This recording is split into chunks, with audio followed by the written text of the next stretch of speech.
Ladies and gentlemen, welcome back to another episode of Canopy Cast with your hosts Christopher McGurn, John Michael Price, and Michael O'Connor. Canopy Cast is a guest-based podcast that showcases an ecosystem of expertise through thought leadership and innovation.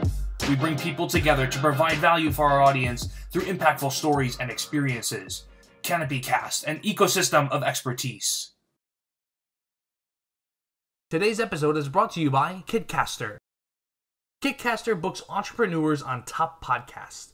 Get on-demand podcast placements scheduled for you by professionals for a flat monthly rate. Where are you in your entrepreneur journey? Validation? Launch? Traction?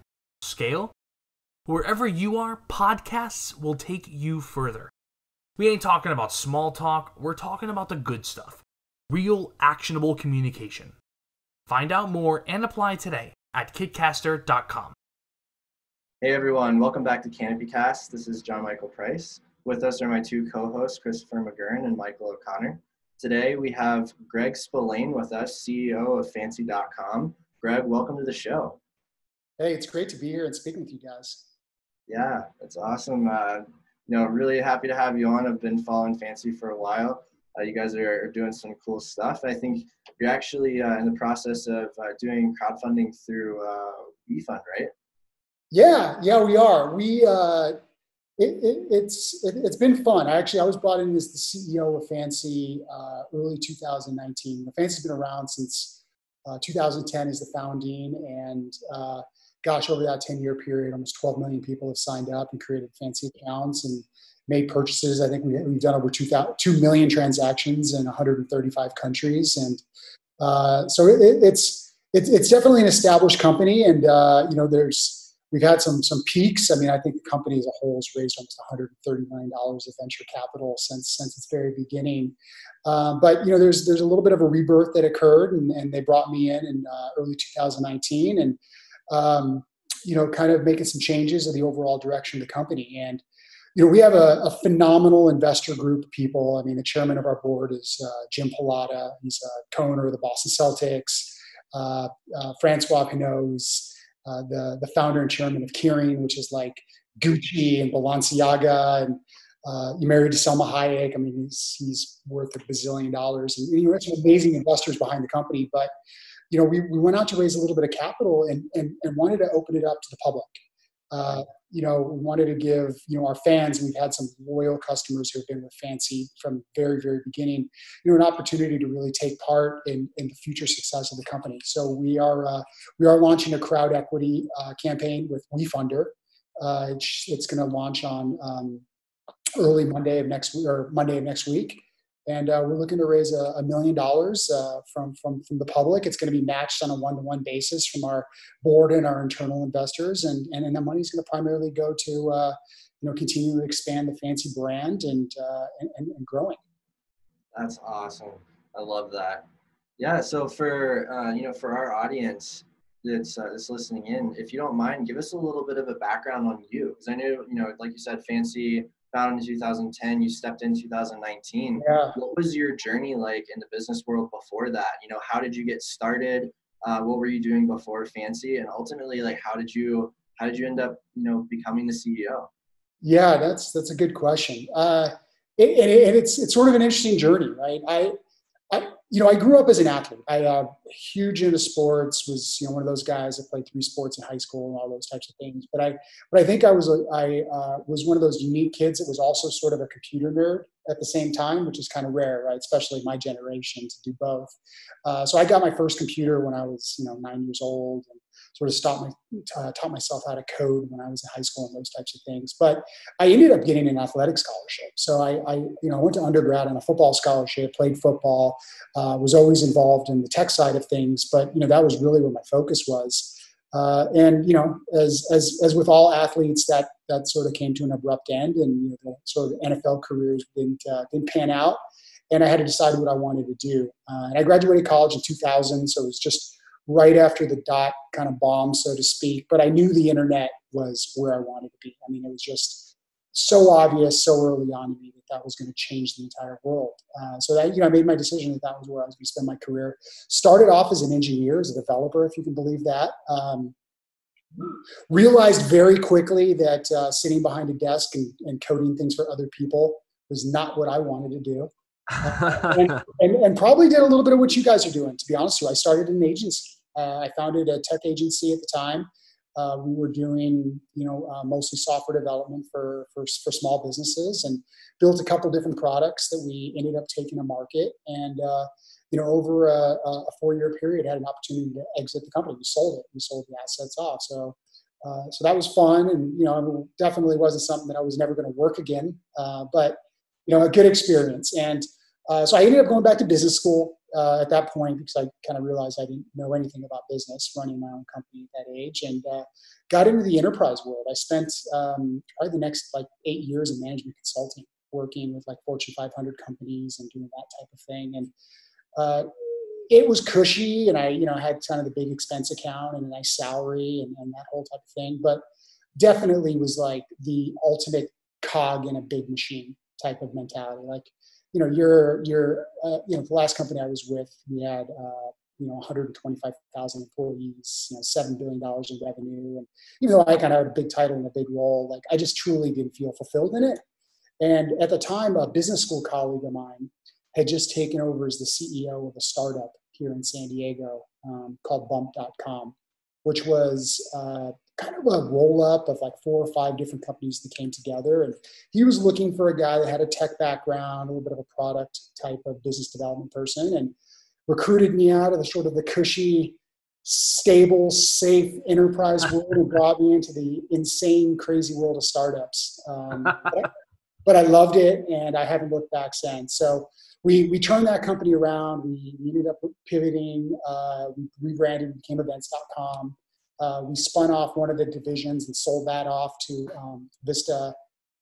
So, a lot of success there. And then, for some reason after that, I'd become this turnaround guy, quote unquote. I keep getting brought into these companies that it's an amazing foundation and some early traction, but for whatever reason, they sort of made a wrong turn along the way, and they need somebody to come in and try to get them on track. And, after doing it a couple different times, the opportunity of Fancy presented itself, and I got brought in here.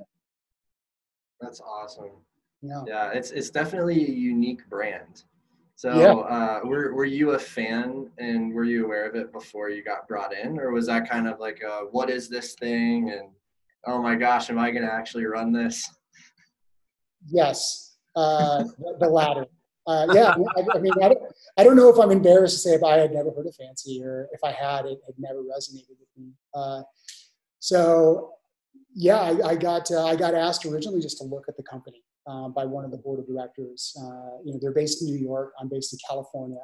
So I was like, well, what's the worst case scenario? I'll get a trip out to New York, get to see the city a bit. And so flew out there, had a chance to meet the team and kind of get a chance to look at things. And I think what really excited me about it is, beyond it's just cool. It's just, let's be honest. I say this to people all the time. I come from a business to business background. I used to sell SaaS, and I was in that world. This is we have if you go to our WeFunder video, we have T-Pain that's doing a whole entire thing on it, right? We got Drake and Kanye and all these different people that are involved with the company. And our cap table was crazy. I came in and it was Leonardo DiCaprio and Justin Bieber and Will Smith, and our whole tagline is we're the place to go find the coolest stuff in the world, right? So that part of it's fun. But what really excited me more than anything is there was just this amazing technology platform that had been built over the years with all this investor capital that had come in.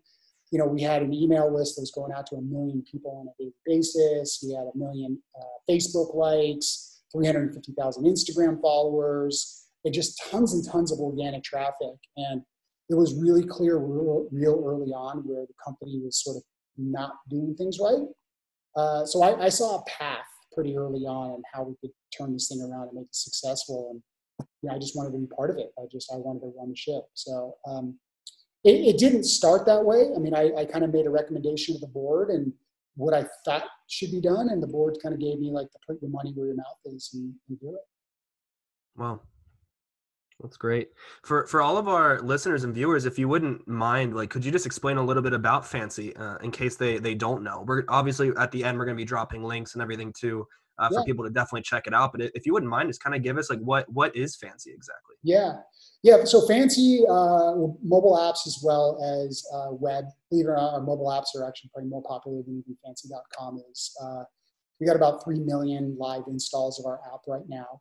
And Fancy started as almost like Pinterest.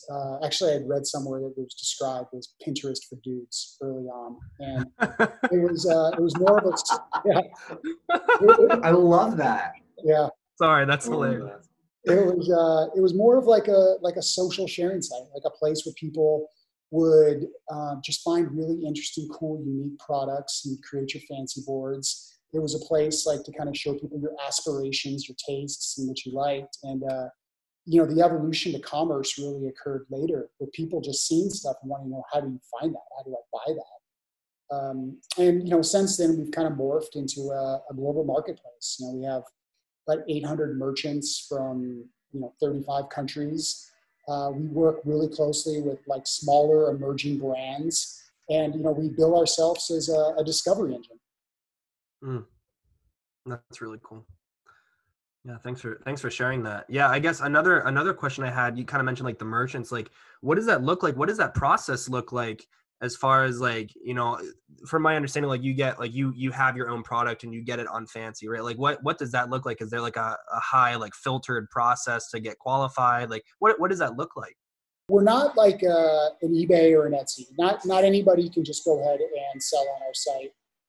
We are highly curated, and we have a process that we go and play. So brands come to us, and we reach out to. We have a team of people whose job is to discover these brands, and they come to us. And if we feel like they're a good fit, we'll introduce them to our platform. And then, what our technology does, because we do operate as a dropship marketplace, our technology syncs up with their e-commerce stores.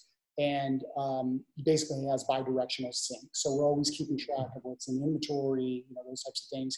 Any order that comes through our system is fed into their system looking like an organic order. So they go ahead and can just do fulfillment and right into their order inventory system. A big part of what makes Fancy different is that high level of curation. Our team's job is to kind of find and discover and filter out things that aren't relevant or don't have a high quality or whatever it is, so that when you do buy something on Fancy, you kind of know what you're getting. That's awesome. Yeah.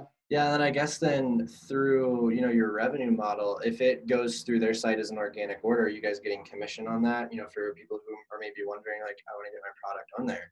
Are you guys getting commission on that? Is it ad-based? Like, how do you do that? No, we work on a rev split. So we take a commission. We don't charge to be on our platform. So what we'll do is we still process the transaction. So for our customers, one of the things that's really important to Fancy is if you do make a purchase, like we take the responsibility of like, you bought that from us. Like we're going to provide the support on that. If there's any issues, we're going to stand behind the product and the merchants, right? Like it's not like a marketplace to where if there's an issue, if the order's not fulfilled, if something's broken, we're going to go ahead and point to the brand and say, hey, figure out with them. Like we completely take ownership of that. So we do the processing of the transaction, and then what our technology does is it holds that money in a escrow, and as soon as the service or the product is delivered upon, our system gives them their percentage of the transaction, and we take a percentage on it. What a lot of merchants like about our model is you get a lot of exposure with like zero risk, right?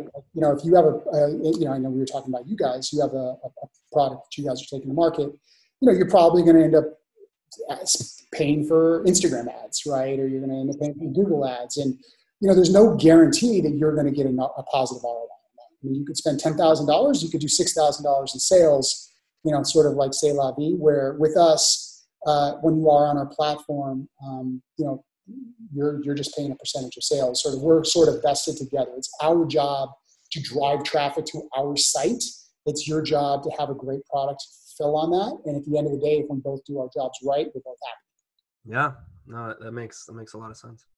That's a great structure. I know specifically for a lot of startups out there who like making high quality products, it's kind of the dream come true because, like you're saying, the marketing is just a nightmare, and it's a great platform where if you guys like it, like if they're truly actually making a product that's worth its salt, they take it to you guys if you like it, and it goes up on the platform instantly. It's kind of like Kickstarter. Launching a Kickstarter campaign for some people isn't about a successful Kickstarter campaign. It's about the exposure. Yeah. Yeah, you're exactly right.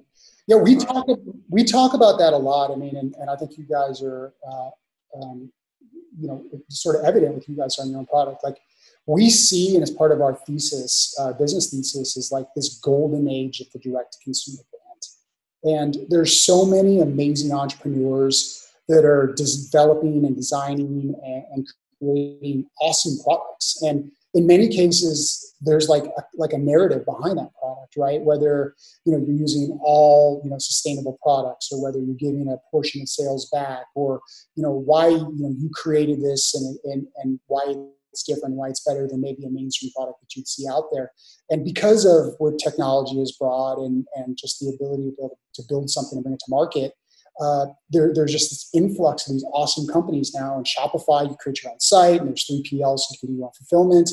But how do normal people who are interested in these products and are interested in these brands and the entrepreneurs behind these brands find them? Like, where do they exist? There isn't a go-to place, maybe beyond a Kickstarter or product hunt on the technology side, to kind of find and learn about these different products and companies. And that's where we as a company, Fancy, see ourselves evolving and morphing. And we want that to be the value that we bring to our consumers, that they know when they come to our site, they're going to find not just cool products, but products from like cool brands and people who have like built something with purpose.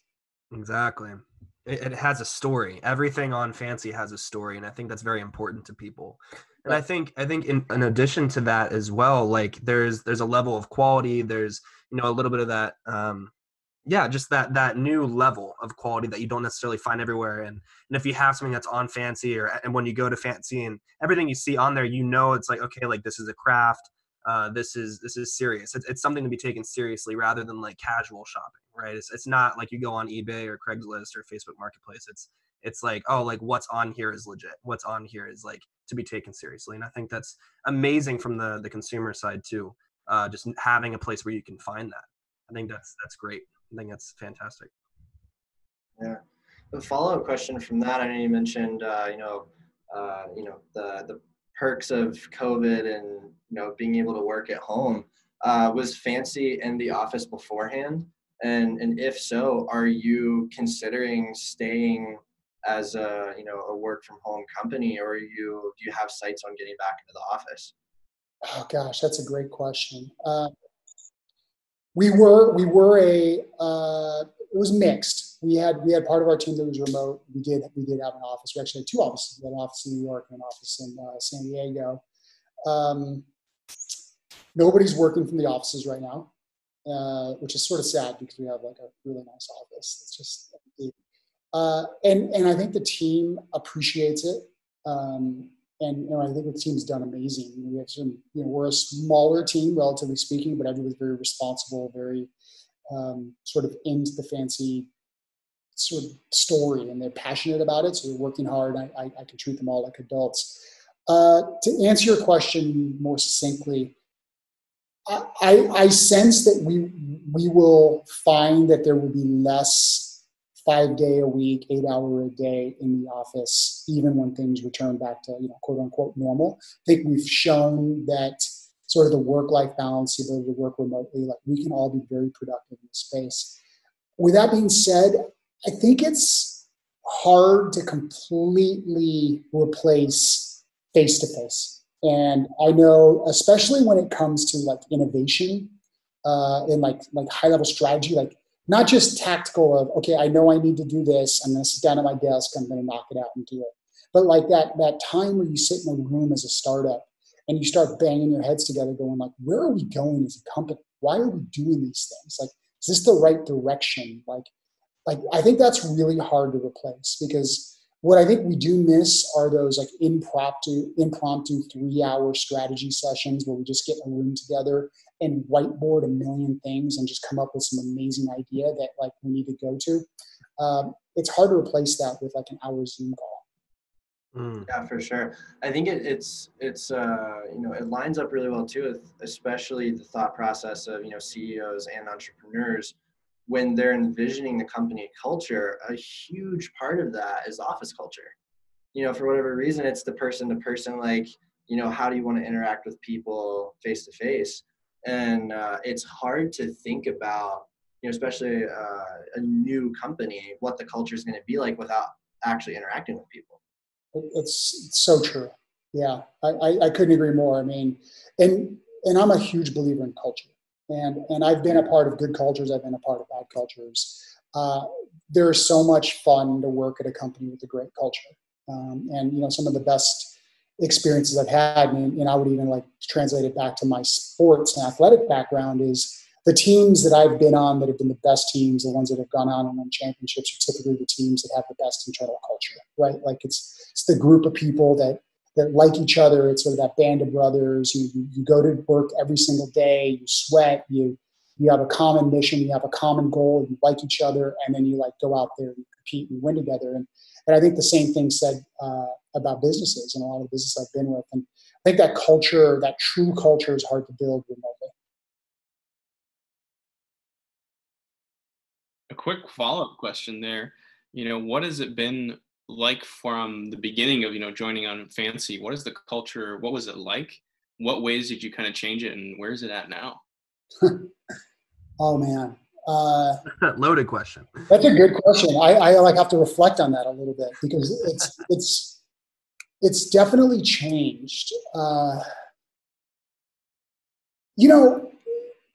People, when I joined the company, people loved Fancy.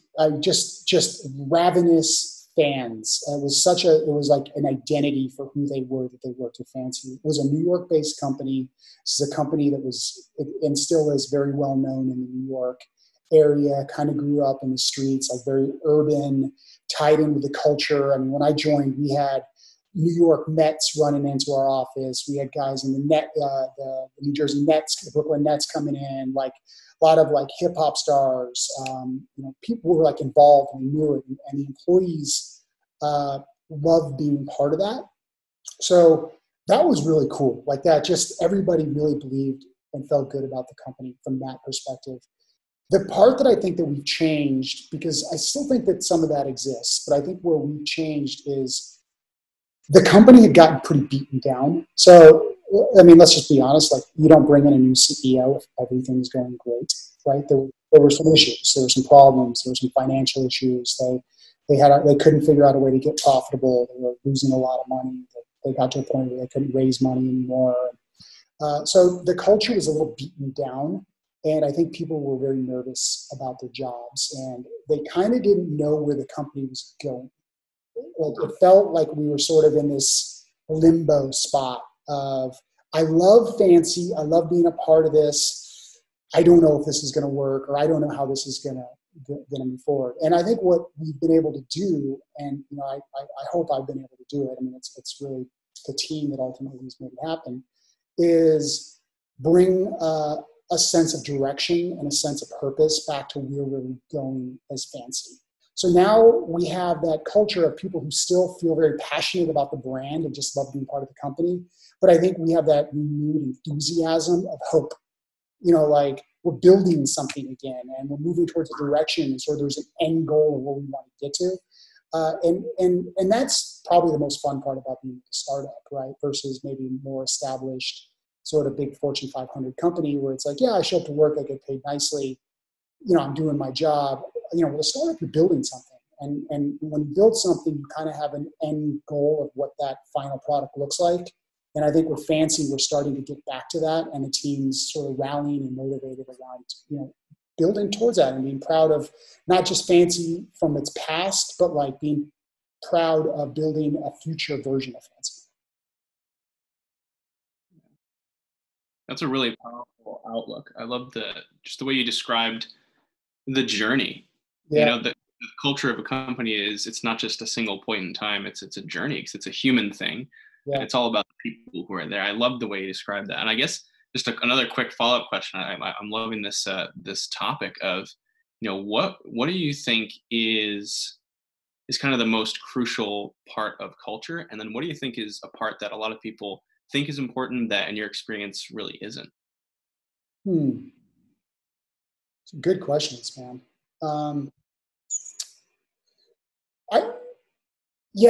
I think, to answer your question first, I think a lot of people, when they think of culture, you think about like, oh, there's ping pong tables in the break room, and oh, we have a keg on tap, and like that stuff. Like, I don't think that's important. I don't. I also don't think that you can artificially create culture.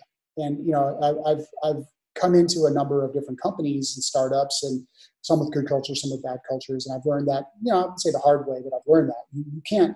Culture happens organically. What, in my opinion, is the most important part of a culture, what really creates culture, is alignment on goals, alignment on purpose. Why are we all here, right? And it isn't like a tactical goal. I mean, it not to get kind of corny with it, but it is that, like, why? Like, why do you show up at work? Like, what drives you? What matters to you? Like, and if you can get the team to sort of rally around a common purpose for building something, whether it's like, hey, I want to build something that I'm proud of, that I just want to be able to tell people, hey, I want to build something that, obviously is going to help me with my financial goals later in life. I want to build something that, like, I can grow within the company and help my career kind of progress itself. And you can get everybody on the same page and sort of all see the same goal. The culture piece will start to develop itself, and people will, like, be collaborative and work together. And I think that's ultimately where that comes from. Like, you believe in the same thing, and I think that's what culture really is. Yeah. You're making me think about things I've never really had to think about. So but they're fun questions to answer. Good. Yeah, that's what we're here for. Yeah. Good to hear, man. Good to hear. I just wanted to say real quick, man, like, I really appreciate just the honesty and the humility. A lot of times you ask people about, like, like, what was it like doing this or that, especially like at the top of a company. And I really appreciate you saying, like, well, like, when I came in, like, there was stuff we had to improve, that we also are human. We also have struggles that we have to overcome. I really appreciate that. I just wanted to say thank you for that. I think it's important to have that very real and humble approach. So thank you. Yeah, man. No worries. I think naturally I'm a sort of an open book, but I have a lot of scars. I mean, that's just the truth. Like, I've made a lot of mistakes along the way. I'm not afraid to tell people that. I mean, I think it's helped me become a better leader and better at what I do. But, like, like, I've screwed up. I get it. Haven't we all? Yeah, man. Well, going off of that theme of culture, what is your favorite experience you've had with an employee inside or outside of work? Favorite experience I've had with an employee outside of work or inside of work? Either one, yeah. God, I've had some amazing employees, first of all. Just great people that have been able to grow just so much in their career, and I still am very close friends with. It's tough to pick, like, a individual experience that, like, just sort of pops out at me. Yeah, I don't know. It's tough. It's tough for me to pick an individual experience. I have some really great friends, though, that are people who have worked for me throughout my career, and people I stay very close with, people who I feel responsible for in a positive way to this day. Not responsible for their success, but, like, I want to always be there to help them. I love to just be sort of a board for them. I love to be able to open up my network. If there's anything I can ever do for them, always make myself available to them. And in turn, they do the same for me. We just give you an example. We just posted a job where we're looking to hire kind of a new head product manager, like a senior product manager. And, you know, I've worked with a lot of recruiting agencies. Recruiting agencies are amazing. I thought that that's where I was going to go with it. And I started having conversations, but I just threw it out on my LinkedIn profile. And, you know, I had more referrals, just organic referrals from people I've worked with in the past than I almost knew what to do with, right? And I think that that's the most complimentary thing, when someone that has worked with you in the past is actually going to go out and tell a friend that, you know, they should come work for me as well, you know, and so those are kind of positive experiences that mean a lot to me. Yeah, that's one of the biggest compliments you can get, is having employees, coworkers, or past employees tell people, you've got to go work at this company. That really tells you you're doing something right, for, you know, people, especially people who are currently working there. Because it's, you know, it's one thing if, you know, somebody got, you know, a better job offer and they move on to a different company, more money, whatever it is, say, hey, yeah, you should go check out my old job. It was pretty cool. But to have people, especially those that are currently working at the business, you know, trying to bring in referrals, saying, hey, like, this person would be really good for this position, especially if they're the type of people, you know, that I'm sure your culture attracts, where, you know, they have integrity. They're not going to refer someone who isn't meant for the job. Yeah, that's right. And so, you know, they're bringing people that are good candidates, and at the same time, you know, reflecting back that, like, hey, this is an awesome business, because if it wasn't, I wouldn't be dragging your ass into it. That's right. No, you're exactly right. Yeah, because that tells you right there, that's not somebody who's thought about quitting, you know. Yeah. And if they have, it's been fixed.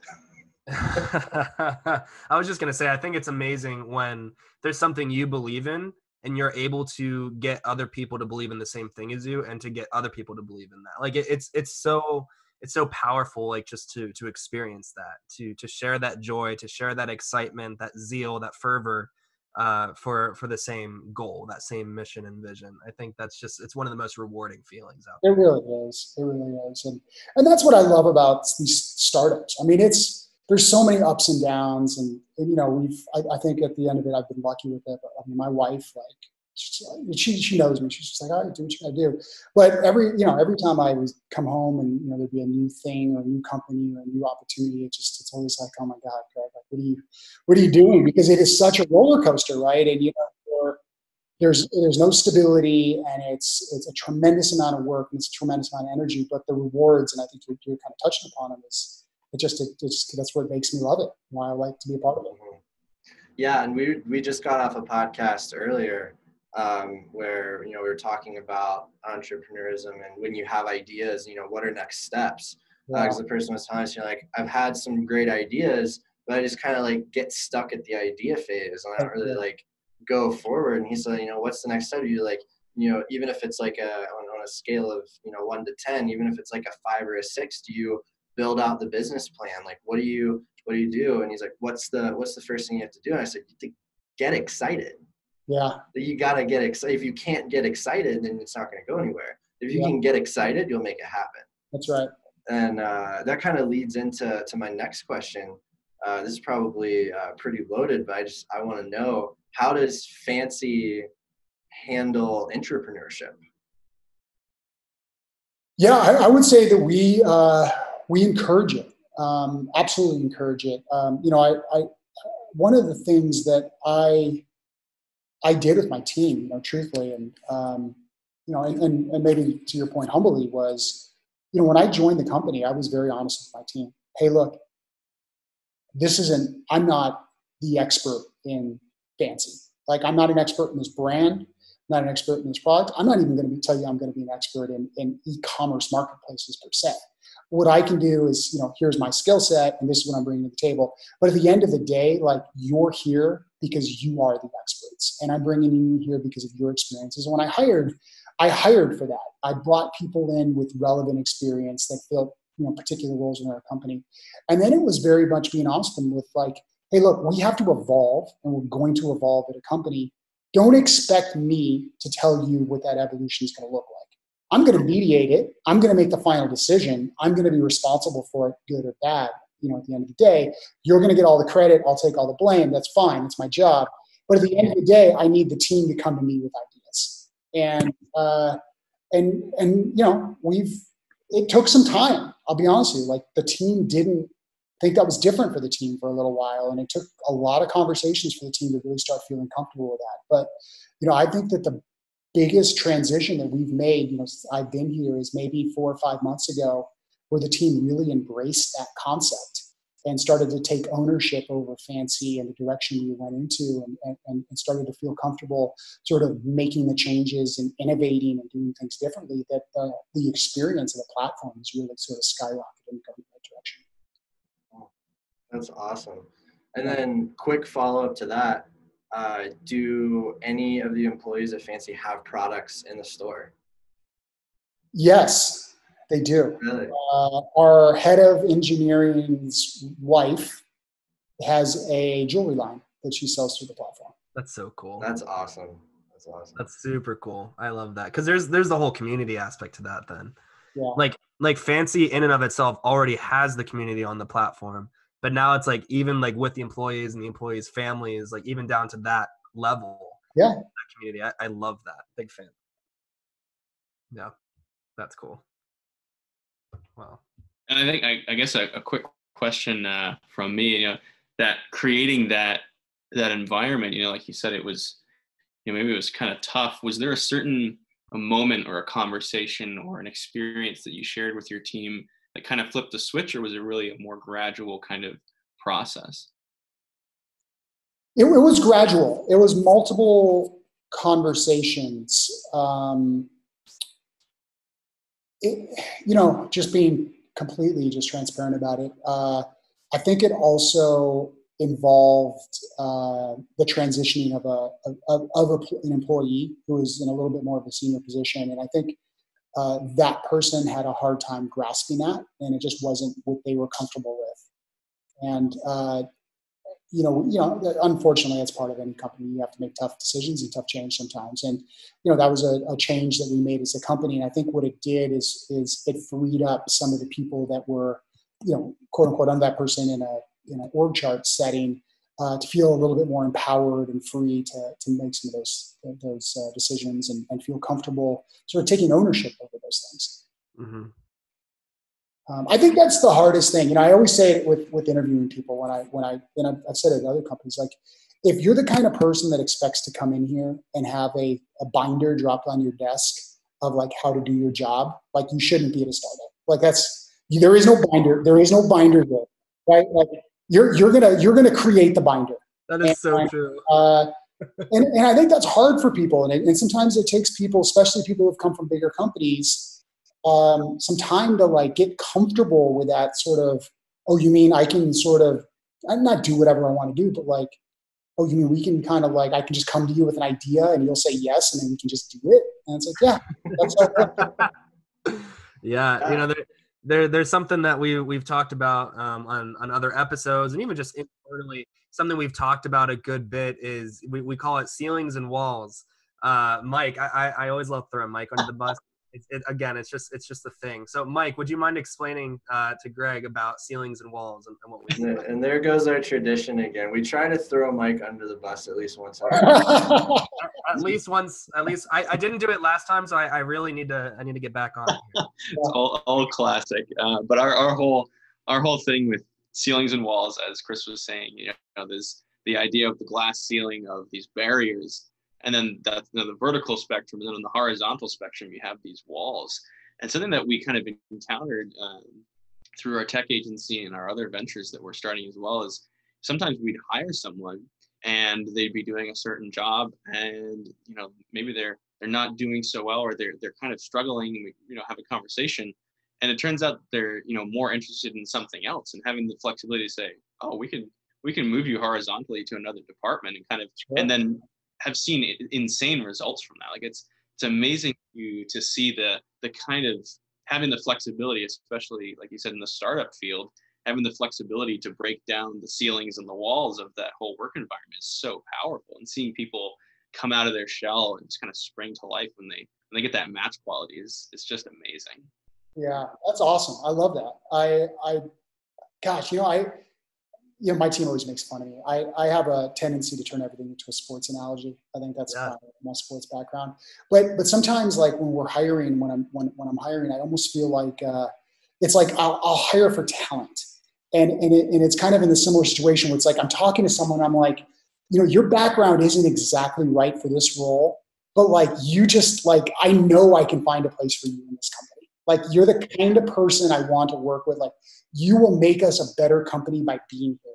And it's sort of that same kind of concept of like, I can find a horizontal spot for you somewhere that you're going to add value to this organization. Exactly. And at the end of the day, like people perform best where they're passionate. And if you're not passionate with a certain thing, it's just a conversation you have, and then you put them where they're passionate because that's where they're going to perform. So it's better for them. And as a result of that, it's better for the company. It's just a win-win. Yeah. It's a very simple concept, but yeah, I just totally agree. I love the whole entrepreneurship. I love the whole, just kind of like no ceilings, what it sounds like, like just, hey, like we foster creativity, we foster innovation. That's part of the culture that we're trying to cultivate. Right. And I think another thing that really baffles my mind is when people are looking for creative solutions. They're looking to hire someone who's creative specifically, but they put them in a box. They're like, I want you to think outside the box, but I'm going to put you in a box. And I'm just like, that doesn't make any sense. Like if you're going to hire someone to be creative, you got to give them the room to be creative. That's right. And it definitely seems like Fancy is a place for that. And I think that's just really fantastic. Yeah. Thank you. Yeah. What you were saying, like you got to give them the room to be creative, not just with their work, but also like with their job. Like you're saying, find those horizontal spots where people can fit in. And, you might find that they want to add things to their job description that you didn't think of that make more sense. Or, it's incredible what people will do if you give them the room to make it their own. Power of people.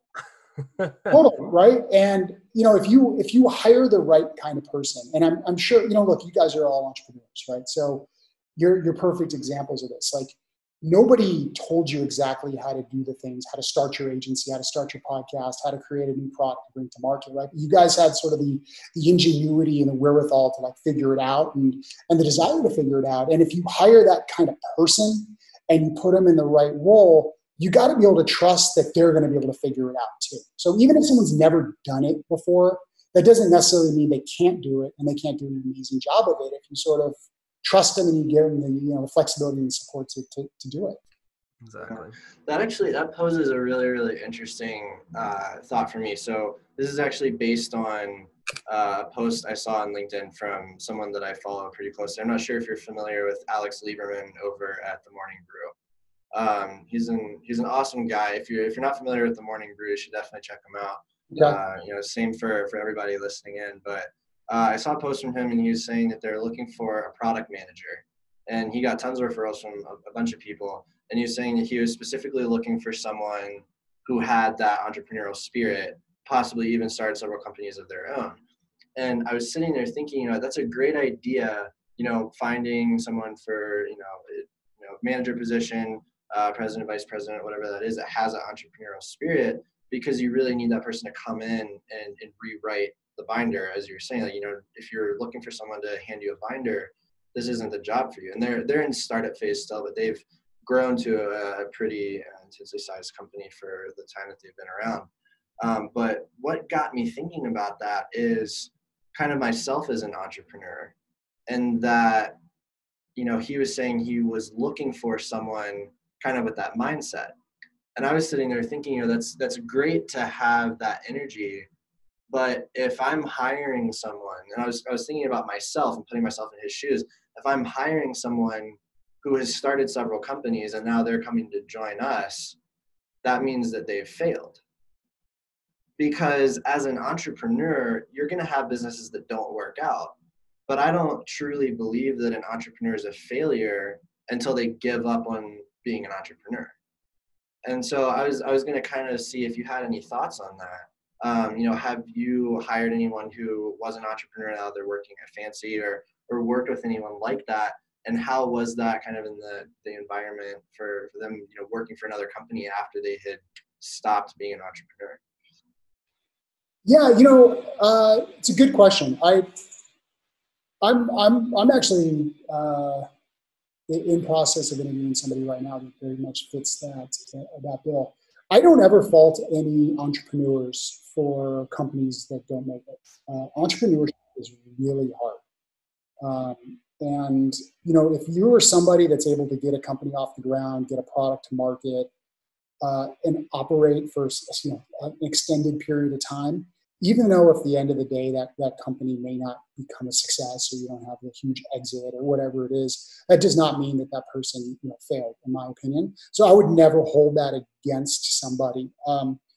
Having spent as much time as I have in the startup world, I brought on a lot of people with similar backgrounds to that. And, I find that those people adjust very well, because entrepreneurship, whether you are the CEO and sort of sole person on your end, or maybe a partner or a co-founder, whatever it is, or if you're, maybe a little more rank and file in a small startup company with a vision, at the end of the day, it's very similar, right? You're not going to have the playbook in play. You're going to have to learn how to do things somewhat cash strapped, and you got to be efficient, and you don't just have this unlimited budget to do things. All the things that come along with being an entrepreneur, I think, apply themselves well to being a startup. So I think from my experience, I can think of a handful of people that fit that bill.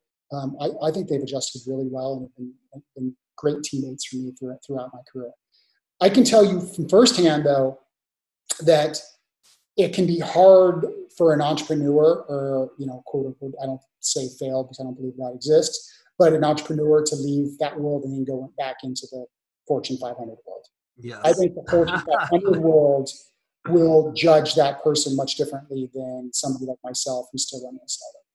Yeah, dude, that's the kind of along the lines that I was thinking of. I was trying to put myself in the shoes of someone who had started several companies and then is going back to work, and start up a Fortune 500 or whatever that is. For myself, it's just really, really incredibly difficult for me to envision myself just stopping and going to work for someone else. It just is. So I think, part of that was like pride getting in the way, saying, well, if someone else is going to stop, then they've kind of given up. But, I don't want to see it that way. I think, what you're saying is, they're not failed. They're just, taking a different path. It's really important to still see that drive and the potential there, because if you're willing to put it all on the line, even if your company doesn't work out, you've still got something in different areas that a lot of people don't have. Yeah, 100%.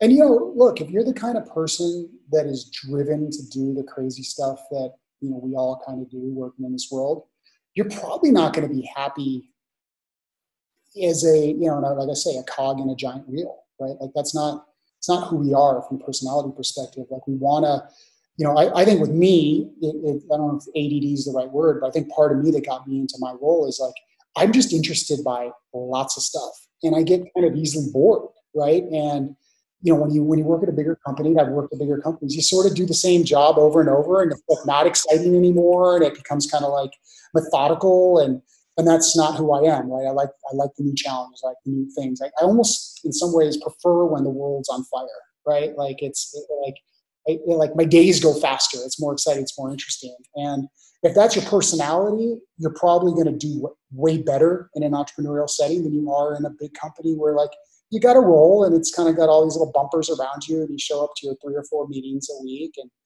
I don't know, like, I have nothing against big companies, but it does feel a little sleepy to me. Yeah, well, unfortunately, time has absolutely flown by. I think we're coming up towards the end here. Mike and Chris, you guys have any final questions? Or Greg, do you have any questions for us? No, I mean, look, it's been great speaking with you guys. You guys are awesome dudes. I'd love to hear a little bit more. I mean, and you've probably talked about this in the past, but I personally love to hear just how you guys got connected, how you guys know each other.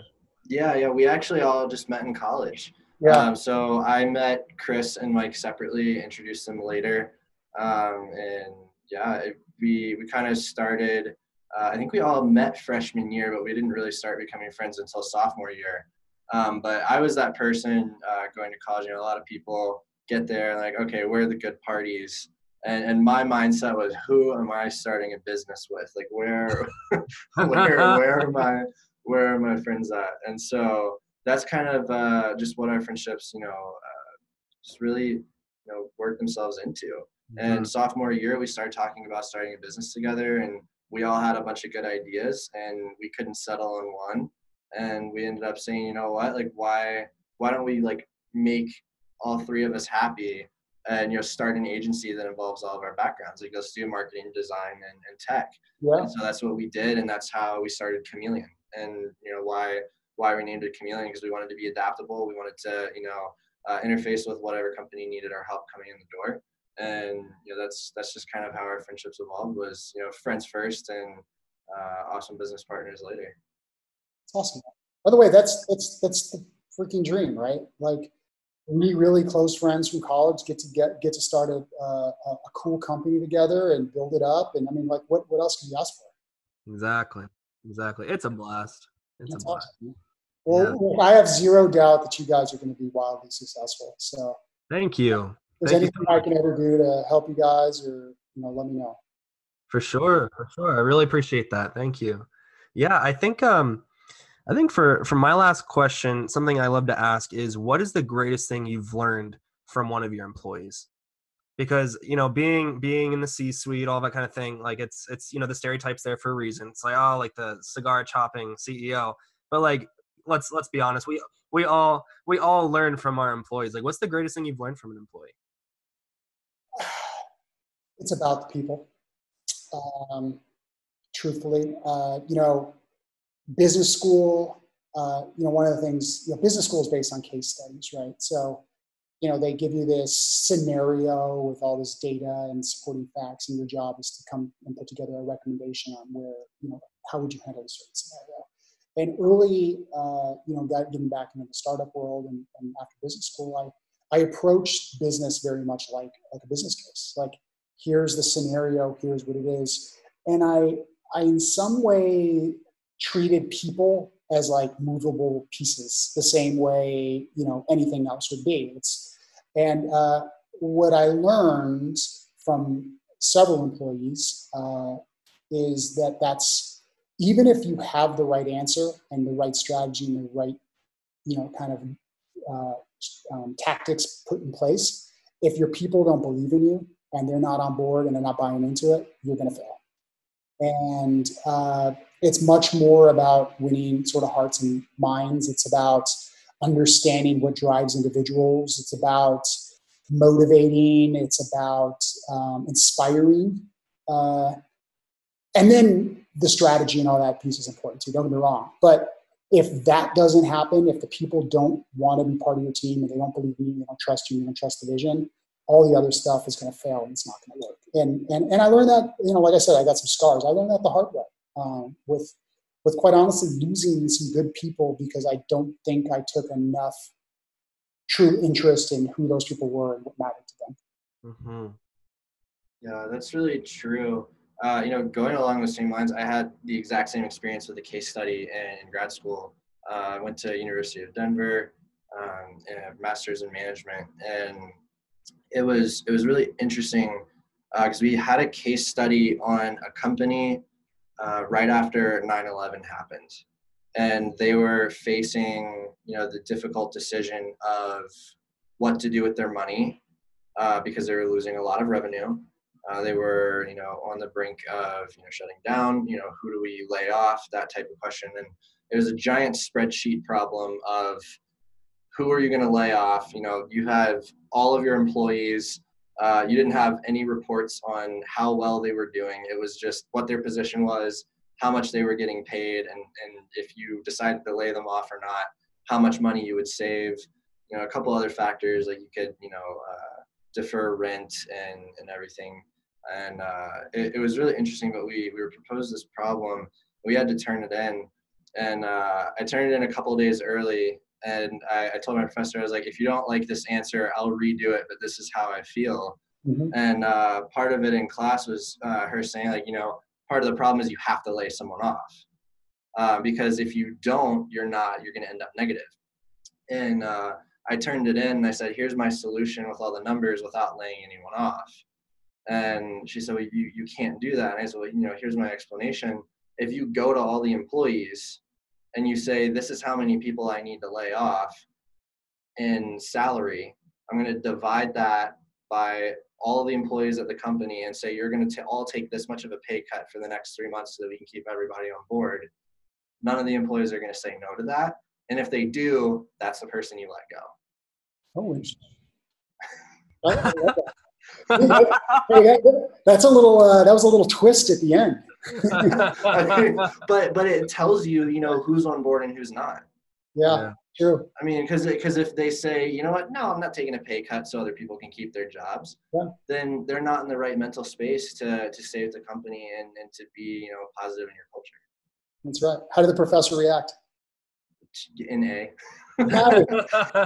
There it is. Yeah, she liked it. Yeah, it was interesting though, because I was like, I don't know if I'm gonna fail this project or not. But I don't know. That's just how I felt about it. It's really true. She's like, yeah, I didn't even think about that. Yeah. So, but yeah, if you band together, give people that option, you'd be surprised what people would do. That's right. Well, awesome. Oh, go ahead, Chris. I was just gonna say really quick. I feel like that was just a very entrepreneur-like mentality. Like, so what's mainstream? Okay, so let's not do that. Let's do something that no one's gonna think about. Well, I've done that before. Like in practice, I've lived that experience. What you just mentioned, I've lived that experience. I've had a team of people come to me, understanding that we were in a financial situation, and all agree to take a proportional pay cut in order to keep people. I've lived that, so that's real. That's awesome, and I bet that was awesome to experience that, you know, on the other side too. Yeah, I mean, it's great. I think it's culture, and it shows things. I mean, obviously, it sucks to ever be in a situation where you have to ask somebody to take a pay cut. Like, I don't ever feel good about that, or I didn't feel good about it at the time, and I wouldn't feel good about it now. But it's a valuable answer, and it's a reality of running a startup. That type of stuff happens, and so it's a good answer. Yeah, for sure. Awesome. Well, thank you so much for coming on the show. Thank you for your time. It was an awesome discussion. Awesome. Looking forward to, you know, keeping in touch. For everyone listening in, check out fancy.com. Check out the app. Apparently the app's more popular. You know, Greg's on LinkedIn. We'll be dropping social links and links for Fancy so you guys can check out their stuff. Greg, again, thank you so much for coming on the show. Awesome, guys. Pleasure. Awesome. Everyone listening in, until next time.